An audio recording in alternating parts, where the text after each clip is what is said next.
March 31 മുതൽ നിങ്ങളിടുന്ന വീഡിയോസിനൊക്കെ പെട്ടെന്ന്, അതായത് യൂട്യൂബ് ഷോർട്സിനൊക്കെ പെട്ടെന്ന് വ്യൂ കൂടിയ പോലെ തോന്നുന്നുണ്ട്. എനിക്ക് മാജിക് സംഭവിച്ചാണ് വിചാരിക്കുന്നുണ്ടോ? മിക്കവർക്കും അറിയായിരിക്കും യൂട്യൂബിൻ്റെ അൽഗോരിതത്തിൽ ചേഞ്ച് വന്നിട്ടുണ്ടെന്ന്. അപ്പോൾ അറിയാത്തവർക്കായിട്ടാണ് ഈ വീഡിയോ. യൂട്യൂബ് അൽഗോരിതം മാർച്ച് 31 മുതൽ നമ്മുടെ ടോട്ടൽ നമ്പർ ഓഫ് വ്യൂസ് ഇല്ലേ, അതായത് യൂട്യൂബ് ഷോർട്സിൻ്റെ വ്യൂസ് ഒന്ന് ഇൻഫ്ലേറ്റഡ് ആക്കിയിട്ടുണ്ട്.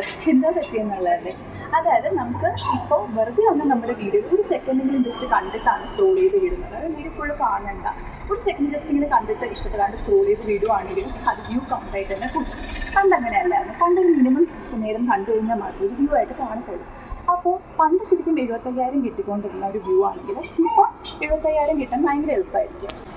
അപ്പോൾ ഇതെന്തിനെ കൊണ്ടുവന്നെന്നുള്ളതെന്നല്ലേ? ഇതെന്താ കൊണ്ടുവന്ന് വെച്ച് കഴിഞ്ഞാൽ ഇൻസ്റ്റഗ്രാം അല്ലെങ്കിൽ ടിക്ടോക്ക് റീൽസ് അത് പ്ലാറ്റ്ഫോംസിലൊക്കെ വീഡിയോ ഇടുമ്പോഴത്തേക്കും യൂട്യൂബിനെക്കാളും പൊതുവെ റീച്ച് കൂടുതൽ കിട്ടാറുണ്ടെന്നൊരു പരക്കെയൊരു അഭിപ്രായമുണ്ട്. അപ്പോൾ അതിൻ്റെ പരിഹാരമായിട്ടാണ് യൂട്യൂബ് ഈ അൽഗോരിതം ചേഞ്ച് കൊണ്ടുവന്നത്. അതായത് യൂട്യൂബിൽ വീഡിയോസ് ഇട്ട് കഴിഞ്ഞാൽ റീച്ചിന് ഒട്ടും കുറവില്ല എന്ന് കാണിക്കാൻ വേണ്ടിയിട്ടാണ് യൂട്യൂബ് ഈ അൽഗോരിതം കൊണ്ടുവന്നത്. അതായത് ജസ്റ്റ് നമ്മൾ വീഡിയോ ഒന്ന് കണ്ടിട്ട് സ്ക്രോൾ ചെയ്യുന്നവരെ പോലും ഇപ്പോൾ വ്യൂ ആയിട്ട് തന്നെ കാണിക്കും. അപ്പോൾ നമ്മുടെ ടോട്ടൽ വ്യൂ പെട്ടെന്ന് മാർച്ച് 31 മുതൽ ഇട്ട വീഡിയോസ് അല്ലെങ്കിൽ കണ്ട വീഡിയോസിന് പെട്ടെന്ന് തന്നെ നമ്മുടെ വ്യൂസ് ഇങ്ങനെ ഇൻഫ്ലേറ്റഡ് ആയിട്ട് ഒത്തിരി വ്യൂസ് ആയിട്ട് കാണിക്കും. അപ്പോൾ നമുക്ക് സന്തോഷമുള്ളൊരു കാര്യമാണ്. അറ്റ് ദ സെയിം ടൈം നമുക്ക് പ്രശ്നം എന്താണെന്ന് വെച്ച് കഴിഞ്ഞാൽ നമുക്ക് ഇപ്പം നമ്മുടെ വ്യൂസ് നോക്കുമ്പോൾ ഒത്തിരി വ്യൂസ് ഉണ്ട്.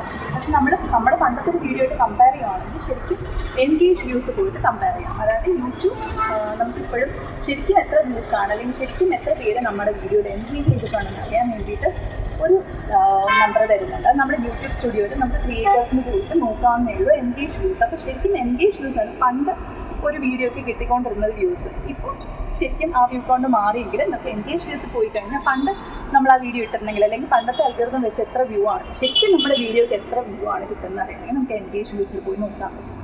അപ്പോൾ എന്തെങ്കിലും പ്രശ്നമുണ്ടോ ഈ ചേഞ്ച്? നമുക്ക് ഒത്തിരി വ്യൂസ് എന്തായാലും കിട്ടുമല്ലോ. അപ്പോൾ മോണിറ്റൈസേഷൻ എന്തെങ്കിലും ചേഞ്ച് ഉണ്ടോ? ഒന്നുമില്ല.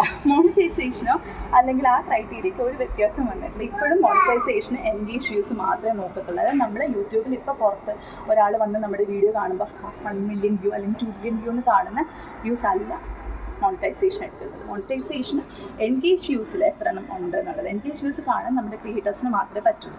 അപ്പോൾ ശരിക്കും എത്ര പേര് വീഡിയോ കണ്ടു എന്നുള്ളത് മാത്രമാണ് ഇപ്പോഴും യൂട്യൂബ് കൺസിഡർ ചെയ്യുന്ന മോണിറ്റൈസേഷന് വേണ്ടിയിട്ടും ആ എലിജിബിലിറ്റിക്ക് വേണ്ടിയിട്ട്. അതിന് വ്യത്യാസം ഒന്നുമില്ല. അപ്പോൾ വേറെ എന്തെങ്കിലും പ്രശ്നമുണ്ടോ? വേറെ പ്രശ്നം എന്ന് വെച്ച് കഴിഞ്ഞാൽ നമുക്ക് നമ്മൾ തന്നെ പഴയ വീഡിയോസായിട്ട് കമ്പയർ ചെയ്യുമ്പോൾ, അതായത് പണ്ട് 1 ലക്ഷം കിട്ടിയ വീഡിയോ ആയിട്ട് നമുക്ക് പുതിയ വീഡിയോ ഇട്ടപ്പോൾ 2 ലക്ഷം ഉണ്ടാകും. അപ്പം നമ്മൾ വിചാരിക്കുകയാണ് നമ്മുടെ ഈ വീഡിയോ സൂപ്പറാണ്. പക്ഷേ സത്യം പറഞ്ഞാൽ അതായിരിക്കത്തില്ല. അല്ലെങ്കിൽ നമ്മൾ വേറൊരാളായിട്ട് കമ്പയർ ചെയ്യണം. ആ ആളെ വീഡിയോ ഇട്ടത് April 1 ശേഷമായിരിക്കും. ആ കിട്ടുന്ന ആൾക്ക് 2-3 ലക്ഷം ഉണ്ടാകും. പക്ഷേ അത് ശരിക്കുള്ള എൻഗേജ് വ്യൂസ് വളരെ കുറവായിരിക്കും. 2-3 ലക്ഷം നമ്പർ ഓഫ് വ്യൂസ് ഉണ്ടെങ്കിലും ശരിക്കും എൻഗേജ് ആയിട്ട് ആൾക്കാർ കണ്ട വ്യൂസ് അല്ലെങ്കിൽ ആൾക്കാർ എൻഗേജ് ചെയ്തിട്ടുള്ളത് എത്രയായിരിക്കും? വളരെ കുറവായിരിക്കും. അത് നമ്മൾ എൻഗേജ് വ്യൂസിൽ പോയി നോക്കേണ്ടി വരും. അത് ചിലപ്പോൾ 75,000 അല്ലെങ്കിൽ 1 ലക്ഷം അത്രയേ കാണുള്ളൂ. ഓരോ വീഡിയോസിനും വ്യത്യാസം വരും. പക്ഷേ എൻഗേജ് വ്യൂസ് എന്തായാലും കുറവായിരിക്കും ടോട്ടൽ വ്യൂസിനെക്കാളും. അപ്പോൾ വേറൊരാൾ കണ്ടിട്ടൊരു വീഡിയോയ്ക്ക് 1 ലക്ഷം കിട്ടിയിട്ടുണ്ട്. ഇപ്പോൾ വേറൊരാൾ ഇടുമ്പോൾ 2 ലക്ഷം ഉണ്ട്. അപ്പോൾ രണ്ടും കൂടെ കമ്പയർ ചെയ്യുമ്പോൾ ഒരു അൺഫെയർ ഗെയിമാണ്. അതൊരു പ്രശ്നമാണ്. അത് യൂട്യൂബ് എന്തുകൊണ്ട് ആലോചിച്ചില്ല എന്ന് വെച്ചാൽ അറിയില്ല.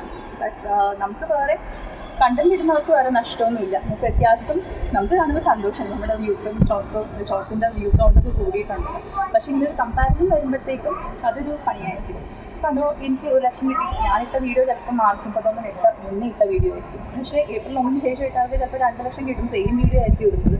പക്ഷേ അത് ഈ വ്യൂ കൗണ്ട് വ്യത്യാസമുണ്ട്. അപ്പോൾ ശരിക്കും പറയുകയാണെങ്കിൽ എൻഗേജ് വ്യൂസ് പോയി നോക്കിയാൽ മതി. മോണിറ്റൈസേഷൻ എലിജിബിലിറ്റി ഒന്നും മാറിയിട്ടില്ല. അതെല്ലാം എൻഗേജ് വ്യൂസ് ആണ്. അല്ല, നമുക്ക് പുറത്ത് കാണുന്ന കൗണ്ട് വെച്ചിട്ടല്ല. പുറത്ത് കാണുന്ന കൗണ്ടാണ് എല്ലാവരും കാണുക. പക്ഷേ ബാക്കിയുള്ള പ്ലാറ്റ്ഫോമായിട്ട് കമ്പാരിസൺ വേണ്ടേ? അതിന് വേണ്ടിയിട്ടാണ് യൂട്യൂബിൽ കൊണ്ടുവന്നത്. അപ്പോൾ വേറെ വീഡിയോ ആയിട്ടാണ്. ബൈ.